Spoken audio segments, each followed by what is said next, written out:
What in the world is this?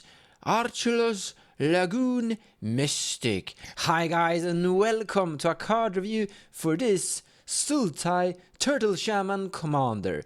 It's a 4 mana cost 2/4 as long as Archelos Lagoon Mystic is tapped, other permanents enter the battlefield tapped, and as long as Archelos is untapped, other permanents enter the battlefield untapped. You wanna know something funny? They did have the complete name at the first ability, but at the second ability they decided to just go with Archelos. I wonder why that's the case. I guess they're lazy. This is basically Amulet of Vigor and Orb of Dreams on legs in the command zone. And this is actually something you're going to be able to control, and for your opponent it's gonna be an Orb of Dreams, while for yourself it's gonna be an Amulet of Vigor, except for the first turn when you're casting him. So when you cast this thing, you put it into play, you pass turn, he's gonna be untapped, and everyone is gonna benefit from the Amulet of Vigor, and that doesn't really matter. Lands usually comes into play untapped anyway, so let's move on. Then you take your second turn, and you have him untapped. Now everything in your field is gonna enter untapped. Then you attack with him, the last thing you do, and he becomes tapped, and you pass, and now you have an Orb of Dreams for all of your opponents. And that is kinda interesting. Then it's your turn again, you untap him, you play your stuff, you put your lands into play, they untap, and then you attack with him again, and you create this benefiting situation for you while a stacks effect for your opponents, and that is a little bit interesting. He also has a combo going for him, Land Eggs. Here you have Splendid Reclamation. It's a 4 mana cost green sorcery. Return all land cards from your graveyard into play tapped. Then you have Mirror Pool, a land that comes into play tapped, and you can tap it for colorless mana. You can also tap it, sacrifice it, pay 1 colorless mana and 2 whatever mana to make a copy of target instant or sorcery, and you can choose new targets for the copy.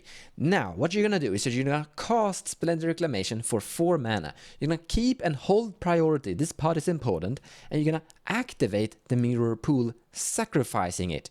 So Mirror Pool is gonna go to the graveyard, and then you sacrifice a more bunch of lands, and you're gonna make a copy of Splendid Reclamation that goes above on the stack of the original.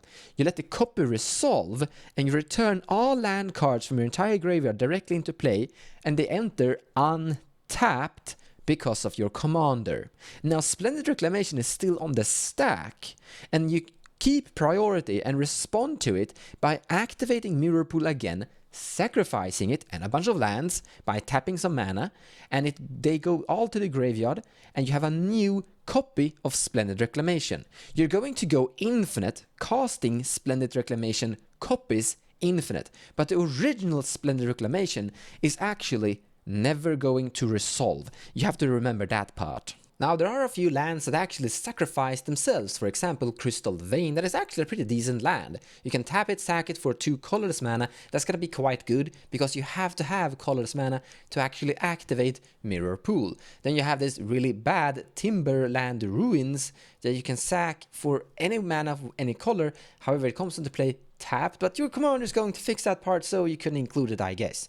Archelos Dig taps for colorless mana, and you can sacrifice it to add 1 mana of any color. But there is a neat trick you can actually do. Here you have Strip Mine, Ghost Quarters, and Yavimaya Coast. You tap Yavimaya Coast for colorless mana that you need to activate the Mirror Pool. Then you tap either the Strip Mine or the Ghost Quarters to destroy your own Yavimaya Coast. Both Strip Mine and Yavimaya Coast will go to your graveyard, and they're gonna return untapped, ready to do this again with the Splendid Reclamation copy from the Mirror Pool. But Mirror Pool can also create a token of a creature you control by tapping it, sacrificing it, paying 1 colorless mana, and then 4 whatever mana, a grand total of 5 mana.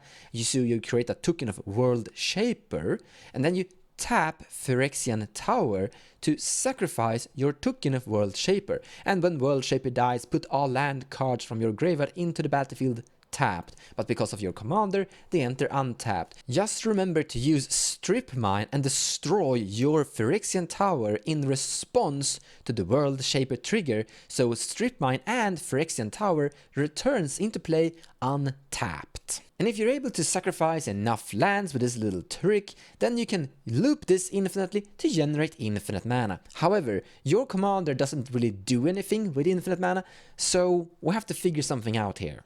As lands is my favorite archetype, I actually came prepared. I actually played this combo a lot when I played casual. So here we have Cephalid Colosseum and Nurturing Peatland, and there's also this Sun-Scorched Desert. So you can loop Cephalid Colosseum to draw and discard cards. That's gonna go through your entire deck. You can sacrifice Nurturing Peatland to draw cards, and you can use Sun-Scorched Desert to basically deal infinite damage with this little loop. So there's a lot of ways you can solve this with various different of lands. I think the last time I actually played this combo, and I did it with Amulet of Vigor back in the days, is when Shield of Alara was somewhat of almost the only option and the best option for a 5-colored commander deck. The big problem I had back in the days with this specific combo is that it was a 3-card combo. However, the commander is kind of solving this problem a tiny bit, so I actually might give this one a go again and see how it goes, as this is a 2-card combo where you have variant options to create the same thing. For example, you could use Morture Mire or Memorial to Folly, which are returning creatures from graveyards either to your hand or to the top of your library. So you return your World Shaper, and then you draw it somehow, either with a Nurturing Peatland, you cast it, and then you sacrifice it to your Phyrexian Tower, and then you sacrifice all of your lands in response to the World Shaper trigger, and then you do this loop. So there are different ways you could puzzle this combo, this land egg combo together. Because we're using Strip Mine to destroy our own lands to perform this egg combo, the Crucible Worlds and Ramanapa Excavator also seems to be a perfect fit, because you could have this extra land, you're probably gonna play a bunch of extra land drops in this land deck, duh, and then you can basically go Gatling Gun with the Strip Mine on your opponent's land. So that is also a game plan this deck could go for it until it's able to assemble the land loop. This is starting to turn more and more into an actual deck tech. But yeah, this is definitely something I think I'm going to experiment and playtest myself to see how it goes. I don't think this is going to be over the top. I don't think it's going to be super busted. But I think it's going to have a chance of actually performing something decent. I think this is going to land somewhere around in casual, competitive or semi-competitive environments, and it's gonna probably be a really good deck for that power level. After I playtested this a bunch, and if I find a deck recipe that I believe in, I might share a deck tech video for the Turtle Shaman Land Egg deck. But I will leave a link in the description below of the video to a Mox Field deck list of what I'm trying to experiment with. And if you have any suggestions for me for this deck, leave a comment below and I will see what sort of mad genius we could craft together. Toss a coin to your Twitcher. Oh, please share the video. Oh, please share the video. Toss a coin to your Twitcher, a friend of communities. Thank you, Patreons. The champion will prevail. Now pour him some mail. Toss a coin to your Twitcher. Oh, please share the video. Oh, please share the video. Toss a coin to your Twitcher, a friend of community.